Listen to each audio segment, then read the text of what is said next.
നമസ്കാരം. തൃശൂർ പുന്നംപറമ്പിൽ ഗ്രില്ലിൽ നിന്ന് ഷോക്കേറ്റ് വീട്ടമ്മ മരിച്ചു. പുന്നംപറമ്പ് സ്വദേശി രേണുകയാണ് മരിച്ചത്. രക്ഷിക്കാനെത്തിയ ഇവരുടെ മകൾക്കും ഷോക്കേറ്റു. കാലപ്പഴക്കം ചെന്ന വൈദ്യുതി ലൈനിൽ നിന്നാണ് ഗ്രില്ലിലേക്ക് വൈദ്യുതി പ്രവഹിച്ചതെന്നാണ് വിവരം.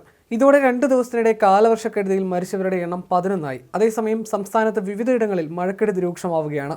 തൃശൂർ ഗുരുവായൂർ റൂട്ടിൽ റെയിൽവേ ട്രാക്കിൽ മരം വീണ് ട്രെയിൻ ഗതാഗതം തടസ്സപ്പെട്ടിരുന്നു. തൃശൂർ അമല പരിസരത്താണ് സംഭവം. റെയിൽവേ ട്രാക്കിൽ ഇലക്ട്രിക് ലൈനിലേക്കാണ് മരം വീണത്. ഇതോടെ ഇതുവഴിയുള്ള ഗതാഗതം തടസ്സപ്പെട്ടിരുന്നു. എറണാകുളത്ത് മഴയെ തുടർന്ന് മേൽപ്പാലത്തിൽ കാർ തലകീഴായി മറിഞ്ഞു. കളമശ്ശേരി അപ്പോളോ ജംഗ്ഷന് സമീപത്തെ മേൽപ്പാലത്തിൽ ഇന്ന് പുലർച്ചെയാണ് അപകടമുണ്ടായത്.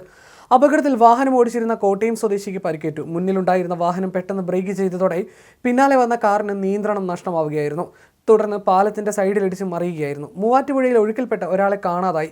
വള്ളിക്കട സ്വദേശിയായാണ് കാണാതായത്. 11 ജില്ലകളിൽ റെഡ് അലേർട്ടാണ് ഇന്ന്. പത്തനംതിട്ട, കോട്ടയം, ഇടുക്കി, എറണാകുളം, തൃശൂർ, പാലക്കാട്, മലപ്പുറം, കോഴിക്കോട്, വയനാട്, കണ്ണൂർ, കാസർഗോഡ് ജില്ലകളിലാണ് ഇന്ന് റെഡ് അലേർട്ട് പ്രഖ്യാപിച്ചിരിക്കുന്നത്.